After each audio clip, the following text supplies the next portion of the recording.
12th class physics के derivations चल रहे थे। तो डेरिवेशन में ये आपका चौथा डेरिवेशन है, यानी कि आज का ये जो वीडियो है ये फिजिक्स के डेरिवेशन की चौथी वीडियो यानी चौथा डेरिवेशन है। पूरी किताब से टॉप 10 डेरिवेशन करा रहे थे। तो आज का डेरिवेशन है, आपको डिस्प्ले पर दिखाई दे रहा होगा। क्या है?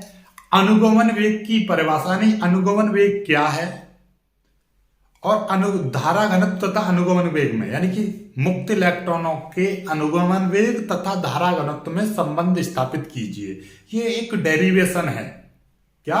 एक डेरिवेशन है, बहुत ही लाजवाब, बहुत ही इंपॉर्टेंट। या ये कहिए कि अनुगमन वेग के लिए सूत्र स्थापित कीजिए, ऐसे भी आ जाता है। ये डेरिवेशन ऐसे भी आ जाता है, धारा, वैद्युत धारा तथा अनुगमन वेग के बीच संबंध स्थापित कीजिए, या अनुगमन वेग का सूत्र का निगमन करो, अनुगमन वेग के लिए व्यंजक प्राप्त करो। ठीक है, इस तरह से अलग अलग तरीके से ये क्वेश्चन आता है, तो आपको घबराना नहीं है, हर तरीके से आपको कर लेना है। ओके, चलिए तो स्टार्ट करते हैं। सबसे पहले समझते हैं, देखो परिभाषा लिखी हुई है, ये रही। अनुगमन वेग क्या है? अनुगमन वेग की परिभाषा देखो इस तरह से याद हो जाएगी जरा। ये केस 1, केस 2, केस 3, इन पर थोड़ा सा एनालाइज करो जरा ध्यान से। केस 1, इसमें जैसे कोई भी तार है, समझो कि ये तार है, मान लो कि ये क्या है, तार है, और ये भी तार है, ये भी तार है, एक तार है, जैसे कि ये एक मैंने तार ले लिया। कोई भी धातु का तार है, और तार में क्या होते हैं, कोई भी धातु है तो उसमें क्या होंगे, मुक्त इलेक्ट्रॉन पाए जाते हैं, क्योंकि मुक्त इलेक्ट्रॉन के द्वारा ही तो, यानी किसी भी धातु में जो वैद्युत चालन होता है वो मुक्त इलेक्ट्रॉनों के द्वारा होता है, यानी बाहरी कोश में मुक्त इलेक्ट्रॉन है। ठीक है, तो मान लीजिए कोई धातु का तार है, चालक तार, ऐसा बोल दीजिए। क्या है? एक चालक तार है। आप धातु वातु को मारो बोली, चालक तार है मतलब इसमें से वैद्युत धारा का आदान प्रदान हो जाएगा। जब वैद्युत धारा, ये चालक तार है तो इसमें मुक्त इलेक्ट्रॉन निश्चित रूप से पाए जाएंगे, तो इसमें मुक्त इलेक्ट्रॉन है। तो जब मुक्त इलेक्ट्रॉन की कंडीशन देखो, ये अपने तरीके से मुक्त इलेक्ट्रॉन जो भैया दिन दुनिया से मुक्त हैं, किधर को भी जा रहे हैं, कहीं पर भी जा रहे हैं, कोई असर नहीं पड़ा। ये अलग अलग तरीके से गति, टेढ़ी मेढ़ी झिकझक गति करते रहते हैं। ठीक है, केस 2 को देखो जरा। जैसे हमने इस तार को एक बैटरी से या एक सेल से जोड़ा, यानी कि इन पर विभव स्थापित किया, विभवांतर लगाया, तो ये सारे मुक्त इलेक्ट्रॉन एक निश्चित, बिल्कुल एक निश्चित दिशा में चलने लगे। क्या चलने लगे? फिक्स डायरेक्शन में चलने लगे। और कौन सी डायरेक्शन में चल रहे हैं आपको दिखाई दे रहा हो, ये इधर चल रही है, ये इधर चल रही नहीं। दोनों में एक चीज कॉमन है, ये यहां पर क्या है, इसमें ये पॉजिटिव है, इसमें ये वाला पॉजिटिव है, तो यानी ये पॉजिटिव का मतलब ये पॉजिटिव सिरा, ये नेगेटिव, इसमें ये वाला पॉजिटिव क्योंकि ये पॉजिटिव इधर और ये वाला नेगेटिव, तो मतलब क्या, ये पॉजिटिव सिरे की ओर चलने लगे। तो ये जब पॉजिटिव सिरे की ओर चल रहे हैं, जब ये गति कर रहे हैं, तो गति करते समय इनका कुछ ना कुछ वेग होगा, उसी वेग को बोलते हैं हम अनुगमन वेग, यानी कि ये गमन कर रहे हैं, चल रहे हैं, उसको बोलते हैं। इसको लिखेंगे कैसे, क्या लिखेंगे? परिभाषा तो आपके सामने है। जब किसी चालक पर या जब किसी चालक के सिरों पर विभवांतर लगाते हैं, अर्थात विभवांतर स्थापित करते हैं, तो चालक में उपस्थित मुक्त इलेक्ट्रॉन एक निश्चित दिशा में निश्चित वेग से गति करने लगते हैं। इसी निश्चित वेग को हम क्या कहते हैं? अनुगमन वेग कहते हैं। और थोड़ी सी और डेफिनेशन को और मॉडिफाई करो। जब किसी चालक के सिरों पर विभवांतर लगाते हैं तो चालक में उपस्थित मुक्त इलेक्ट्रॉन एक औसत वेग से गति करने लगते हैं। क्या? इनका कुछ ना कुछ एक औसत वेग से गति, एक निश्चित औसत वेग से गति करने लगते हैं। उसी औसत वेग को हम क्या कहते हैं? अनुगमन वेग या अपवाह वेग कहते हैं, जिसे वीडी से प्रदर्शित करते हैं, ड्रिफ्ट वेलोसिटी। या यूं कहिए, जैसे ही चालक तार पर हम क्या करेंगे, विभवांतर लगाते हैं, तो इसमें उपस्थित मुक्त इलेक्ट्रॉन निम्न सिरे से उच्च विभवांतर की ओर बढ़ने लगते हैं, यानी कि निम्न विभव सिरे से उच्च विभव सिरे की ओर एक वेग से गति करने लगते हैं। उसी वेग को हम क्या कहते हैं? उसी औसत वेग को हम क्या कहते हैं? उसी वेग को हम अनुगमन वेग कहते हैं। क्लियर होगी बात? तो बस तो होगी याद लो परिभाषा। किसी चालक के सिरों पर जब हम विभव लगाते हैं तो चालक में उपस्थित मुक्त इलेक्ट्रॉन, या चालक में उपस्थित मुक्त इलेक्ट्रॉन एक निश्चित औसत वेग से गति करने लगते हैं। इसी औसत वेग को हम क्या कहते हैं? मुक्त इलेक्ट्रॉन का अनुगमन वेग या अपवाह वेग कहते हैं। इसे वीडी से प्रदर्शित करते हैं। जल्दी से स्क्रीनशॉट लीजिए, होगी परिभाषा याद, तीनों केस से समझ में आ गया। जब तक ये मुक्त इलेक्ट्रॉन मुक्त वेग कर रहे थे, जैसे ही हमने इसको विभव लगाया कि एक औसत वेग से चलने लगे, एक निश्चित दिशा में चलने लगे, एक निश्चित वेग से या निश्चित औसत वेग से चलने लगे, उसी निश्चित औसत वेग को हम क्या कहते हैं, अनुगमन वेग या अपवाह वेग कहते हैं। चलिए चलो, ये तो परिभाषा हमने मिटा दी, ये केस भी मिटा दी। अब थोड़ा सा डेरिवेशन कर लेते हैं, बहुत ही प्यारा सा डेरिवेशन है एकदम। अनुगमन वेग के लिए सूत्र स्थापित कीजिए, अनुगमन वेग के लिए, ठीक है। चलिएगा, अब हमने क्या मान लिया, वही चीज मान लिया। ये क्या है, एक चालक तार है। ये क्या है, एक लिख दीजिए चालक तार। तो हमारे पास क्या है, माना हमारे पास एक चालक तार है जिसकी लंबाई L और अनुप्रस्थ क्षेत्रफल, अनुप्रस्थ क्षेत्रफल समझ रहे हो, जैसे कि ये मार्कर है, एक तार गोल होगा, उसको काट दो, काटने के बाद में ये दिखाई दे रहा है एरिया कितना है, यानी कि ये जो ये पाई आर स्क्वायर इसका जो क्षेत्रफल है, ये है आपका क्या क्या है, ये अनुप्रस्थ क्षेत्रफल। नॉर्मली क्षेत्रफल और अनुप्रस्थ क्षेत्रफल थोड़ा समझ गए, अनुप्रस्थ काट का क्षेत्रफल जो बोलते हैं, ठीक है। चलिएगा, तो क्या लिख दिया, माना चालक तार की लंबाई L तथा अनुप्रस्थ क्षेत्रफल A है। माना हमारे पास एक चालक तार है जिसकी लंबाई L तथा जिसका क्षेत्रफल A, ऐसे भी लिख दो या डायरेक्ट लिख दो। माना चालक तार की लंबाई L तथा क्षेत्रफल A है, ठीक है, बस इतना सा लिख दो। जब इतना है तो इसका आयतन कितना बनेगा भाई, नॉर्मली आप जानते हो, देखिएगा बायोलॉजी वाले स्पेशली ध्यान दो, जैसे कि क्षेत्रफल बराबर क्या होता है, नॉर्मली लंबाई गुणा चौड़ाई, और आयतन बराबर क्या होता है, आयतन बराबर होता है लंबाई गुणा चौड़ाई गुणा ऊंचाई, यही होता है। अब लंबाई गुणा चौड़ाई को हम क्या बोल रहे हैं, क्षेत्रफल बोल रहे हैं, तो हम क्षेत्रफल गुणा ऊंचाई लिख सकते हैं। और ऊंचाई एक प्रकार की क्या है, दूरी है। जैसे कि मैं ये है, ये मेरे पास एक समझो कि ये चालक तार है, अब इसकी लंबाई L इतनी बड़ी है, लंबाई इतनी बड़ी है, क्षेत्रफल ये है, तो क्षेत्रफल गुणा लंबाई, जब ये तो लंबाई बन गई, जब इसको खड़ा कर देंगे तो यही इसकी ऊंचाई बन जाएगी। तो इसका मतलब ये हुआ, जब ये चालक तार ऐसे पड़ा हुआ है तो इसका आयतन कितना हो जाएगा, तब चालक तार का आयतन कितना हो जाएगा, क्षेत्रफल गुणा ऊंचाई की जगह पे क्या हो जाएगा, क्षेत्रफल गुणा इसकी लंबाई, क्योंकि चालक तार ऐसे पड़ा हुआ है, तो क्षेत्रफल ये, लंबाई ये, तो क्षेत्रफल क्योंकि लंबाई गुणा चौड़ाई गुणा ऊंचाई, ठीक है। तो इसका क्षेत्रफल तो ये बन गया, तो लंबाई कर देंगे तो क्या हो जाएगा, क्षेत्रफल गुणा लंबाई, तो यानी कि क्षेत्रफल की जगह पे A गुणा लंबाई की जगह पे L, AL आ जाएगा इसका आयतन, किसका, इस तार का आयतन।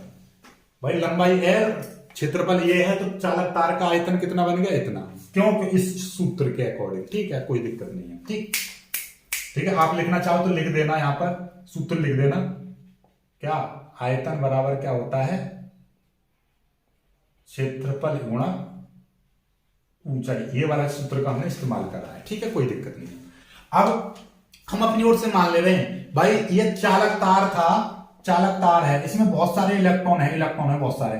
अब हमने ले लिया छोटा सा एकांक क्षेत्रफल ले लिया, क्या ले लिया, एकांक क्षेत्रफल ले लिया, या एकांक आयतन ले लिया, एकांक आयतन यानी एक यूनिट आयतन लिया अपने दिमाग में, तो उसमें कुछ ना कुछ इलेक्ट्रॉन होंगे, 1 2 3 4 5 6, कुछ ना कुछ छोटा सा एक आयतन मान लिया, एकांक, एक यूनिट आयतन। तो एक यूनिट आयतन, एकांक आयतन हमने मान लिया, हमने माना कि तार के एकांक आयतन में, या बात को याद रखना, तार के एकांक आयतन में मुक्त इलेक्ट्रॉन की संख्या हमने क्या मान ली, स्मॉल n मान ली। एकांक आयतन में यहाँ पे कुछ ना कुछ आयतन, हमने एक छोटा सा आयतन माना, उसमें 1 2 3 4 कुछ भी, चाहे 0 है, थोड़ा सा इलेक्ट्रॉन होंगे, तो हमने वो मान लिया, मुक्त इलेक्ट्रॉन की संख्या n मान ली, ठीक है। तो भैया जब आपसे मैं कह रहा हूं, देखिएगा कि एक तार है, जरा ध्यान से समझना, यहां से बहुत बड़ी बात सीखने को मिलेगी। ये है तार है, इसमें इलेक्ट्रॉन है, और ये कितना है, इसका आयतन 10 यूनिट है। कितने यूनिट है, 10 यूनिट है। और मैं कह रहा हूं एक यूनिट में मुक्त इलेक्ट्रॉन की संख्या 5 है। एक यूनिट में, एक तार के एक यूनिट में मुक्त इलेक्ट्रॉन की संख्या 5 है। तो इसके संपूर्ण आयतन, इसका संपूर्ण आयतन कितना है, संपूर्ण आयतन है इसका 10 यूनिट। तो संपूर्ण आयतन में इलेक्ट्रॉन की संख्या कितनी हो जाएगी, संपूर्ण आयतन में इलेक्ट्रॉन की संख्या, तो आप कह दोगे 50 हो जाएगी, क्योंकि एक यूनिट में 5 है, तो 10 यूनिट में कितनी हो जाएगी, संपूर्ण आयतन। एक यूनिट आयतन में इलेक्ट्रॉन की संख्या 5 है, तो संपूर्ण आयतन में, तो संपूर्ण आयतन है कितना, 10 यूनिट है, तो 10 यूनिट में कितनी हो जाएगी, 10 इंटू 5 यानी कि 50 इलेक्ट्रॉन होंगे। समझ में आ गई बात। तो वही काम मैं यहां पर करने जा रहा हूं। माना तार के एकांक आयतन में मुक्त इलेक्ट्रॉन की संख्या स्मॉल n है, तो तब तार के संपूर्ण आयतन में मुक्त इलेक्ट्रॉन की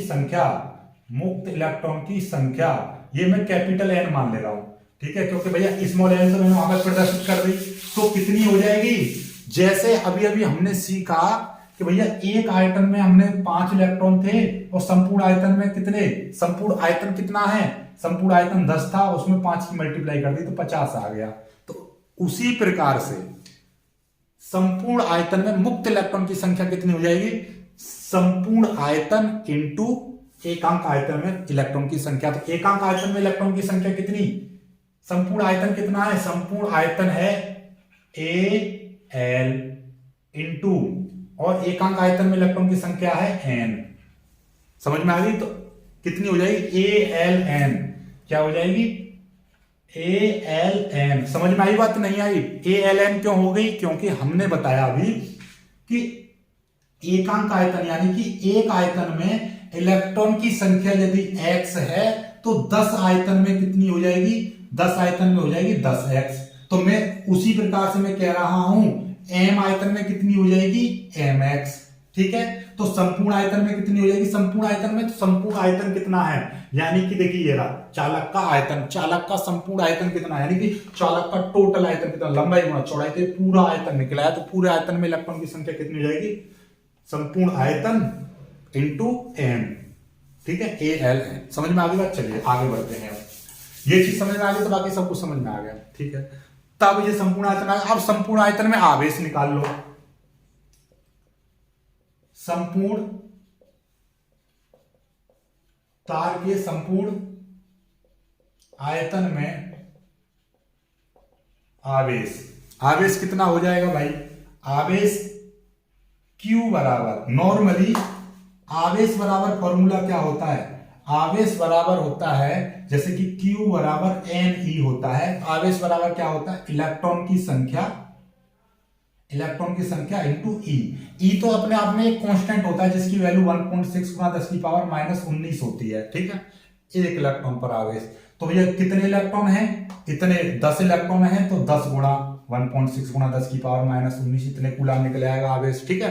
तो उसी प्रकार से अब हम कह रहे हैं संपूर्ण आयतन में आवेश की मात्रा कितनी हो जाएगी, संपूर्ण आयतन में इलेक्ट्रॉन की संख्या कितनी है, संपूर्ण आयतन में इलेक्ट्रॉन की संख्या कितनी है और एक इलेक्ट्रॉन पर आवेश की मात्रा E। तो संपूर्ण आयतन, तो यहां पर लिख देंगे संपूर्ण आयतन इंटू E, संपूर्ण आयतन में इलेक्ट्रॉन की संख्या। तो डायरेक्टली मैं ऐसे कर दे रहा हूं सीधे सीधे, संपूर्ण आयतन में इलेक्ट्रॉन की संख्या कितनी है, संपूर्ण आयतन में मुक्त इलेक्ट्रॉन की संख्या हमने कैपिटल N मानी है, तो कैपिटल N इंटू और एक इलेक्ट्रॉन पर आवेश की संख्या E। अब स्मॉल e क्यों ना लिया, Q बराबर वैसे तो Ne होता है, क्योंकि N तो हमने एकांक आयतन में इलेक्ट्रॉन की संख्या मानी है, लेकिन टोटल आयतन में इलेक्ट्रॉन की संख्या तो कैपिटल N है, तो इसलिए हमने कैपिटल N लिया है और E होता ही है फॉर्मूले में। तो N की जगह पे कितना हो जाएगा, N की जगह पे Aln और ये E आ गया, तो आवेश की मात्रा ये आ गई, ठीक है। अभी हम ये चीज और जानते हैं, हम ये भी चीज जानते हैं कि Q बराबर क्या होता है, फॉर्मूला IT। तो यहां पर लिख देंगे, हम जानते हैं, क्या जानते हो, Q बराबर होता है IT। तो इस वाले फॉर्मूले लिखेंगे तो क्या हो जाएगा I, तो ये Q बराबर IT होता है और Q का मान ये रहा, Q का मान यहां से रख दो, ठीक है, Q का मान यहां से रख दो, या ये वाला Q का मान इसमें रख देंगे तो क्या हो जाएगा IT बराबर हो जाएगा Alne, ये हो जाएगा। तो यहां से T का मान निकालेंगे तो T का मान क्या हो जाएगा, Alne बट्टे I, समीकरण 1, ये समीकरण 1 हो गया, ठीक है, ठीक।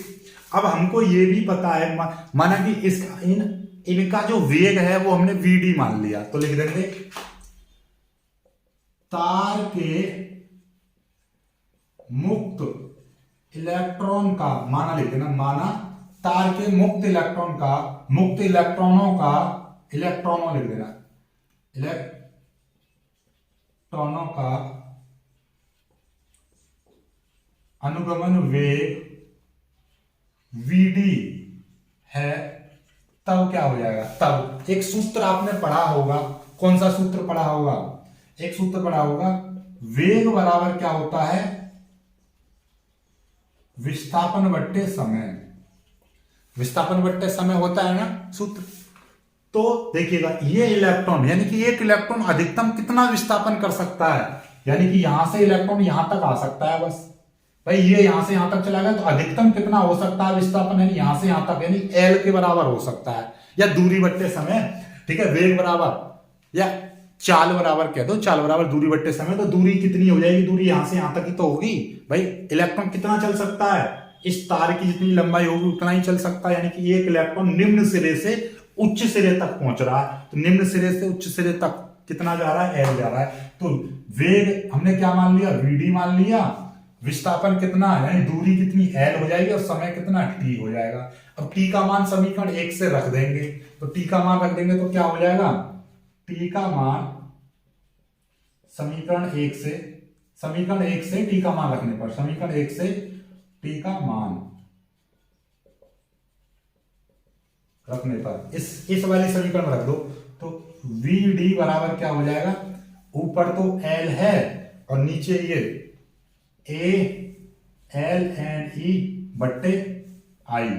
आई ये ऊपर चली जाएगी, आई की मल्टीप्लाई ऊपर हो जाएगी, तो क्या हो जाएगा? ये एल आई बट्टे ए एल एन ई, ये आ जाएगा। ठीक है, अब देखिए कुछ कट रहा है, देखिएगा ये एल से एल कट गया, तो वी डी बराबर क्या आ जाएगा? वी डी बराबर आ गया आपका, वी डी बराबर आ गया आई अपॉन ए एन ई, इतना आ गया। ये तो हो गया आपका अनुगमन वेग के लिए सूत्र। क्या हो गया? अनुगमन वेग के लिए सूत्र। और यहां से आई का मान निकालें, आई का मान निकालेंगे,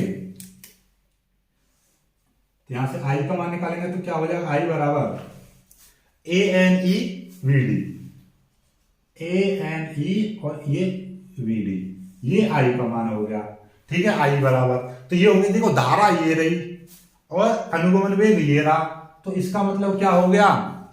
इस एक ऐसा फॉर्मूला, देखो धारा घनत्व और अनुगमन वेग में संबंध हमें निकालना है, लेकिन ये यहां पर यदि पूछ ले धारा तथा अनुगमन वेग में संबंध, तो इसका मतलब क्या होता है कि एक ऐसा फॉर्मूला आप लेकर आओ जिसमें अनुगमन वेग भी आ रहा हो और धारा भी आ रही हो। तो ये तो हो गया, ये अनुगमन वेग के लिए सूत्र हो गया। ये वाली लाइन एक लाइन और बढ़ गई, तो ये हो गया धारा तथा अनुगमन वेग में संबंध। ये क्या हो गया? ये हो गया धारा तथा अनुगमन वेग में संबंध, ये हो गया। ठीक है, अब हम क्या करेंगे? हमें तो क्या निकालना है? इससे थोड़ा सा आगे बढ़ लो, इससे थोड़ा सा आगे बढ़ेंगे तो मैं यहां पर कर दे रहा हूं, उससे आगे का काम मैं यहां पर कर दे रहा हूं। ठीक है, उससे आगे का काम मैं यहां पर कर दे रहा हूं, तो यहां पर क्या हो जाएगा? देखिएगा, उससे आगे का काम, उससे आगे का काम यहां पर लिख देंगे धारा घनत्व। हमें तो क्या निकालना था? हमें निकालना था धारा घनत्व। किसमें निकालना था संबंध? धारा घनत्व और अनुगमन वेग में संबंध निकालना था। तो धारा घनत्व बराबर क्या हो जाएगा? धारा घनत्व J बराबर होता है आई अपॉन ए होता है। तो J बराबर आई की जगह पर क्या आ जाएगा? आई की जगह पर A N E V D बट्टे ये वाला ए। देखो आई की जगह पे हमने ये वाला सूत्र, ये वाला लिख दिया, तो आई का मान ये हो गया। हमें तो धारा घनत्व, हमें चाहिए धारा घनत्व और अनुगमन वेग में संबंध, तो इससे नई लाइन में लिखेंगे धारा घनत्व बराबर J बराबर आई अपॉन ए, J बराबर आई की जगह पे A N E V D, ये आ गया। अब देखिएगा ए से ए कट गया, क्या कट गया? ए से ए कट गया, तो J बराबर क्या आ गया? N E V D, N E V D, ये आ गया। और यही धारा घनत्व, धारा घनत्व तथा अनुगमन वेग में संबंध है। धारा घनत्व तथा अनुगमन वेग में संबंध है। तो यहां तक देखिएगा, यदि ये पूछता अनुगमन वेग के लिए सूत्र स्थापित करो तो वीडी बराबर आई अपॉन ए एन ई।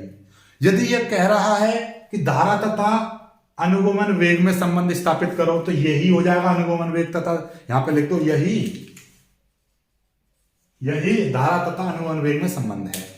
और यदि कहे कि धारा घनत्व तथा अनुगमन वेग में संबंध निकालो तो वहां से एक लाइन और बढ़ा देंगे, या फिर नीचे लिखेंगे आप कि धारा घनत्व बराबर J बराबर आई अपॉन ए, और आई की वैल्यू ये निकली है हमारी A N E V D, तो ए से ए कट गया तो एन ई वी डी। यही धारा घनत्व तथा अनुगमन वेग में संबंध है, क्योंकि एक ऐसा फॉर्मूला जिसमें धारा घनत्व भी हो और अनुगमन वेग भी हो, ही आ गया J और वी डी। ठीक है ना, बिल्कुल एकदम इजी और लल्लन टॉप डेरिवेशन जल्दी से कर लीजिए, बहुत ही इजी डेरिवेशन, इससे ज्यादा इजी कहीं पर नहीं मिलेगा आपको। वीडियो को लाइक करना, अपने दोस्तों तक शेयर करना और चैनल को सब्सक्राइब जरूर कर लेना। मिलेंगे कुछ अच्छी वीडियो में, तब तक के लिए बाय बाय, जय हिंद।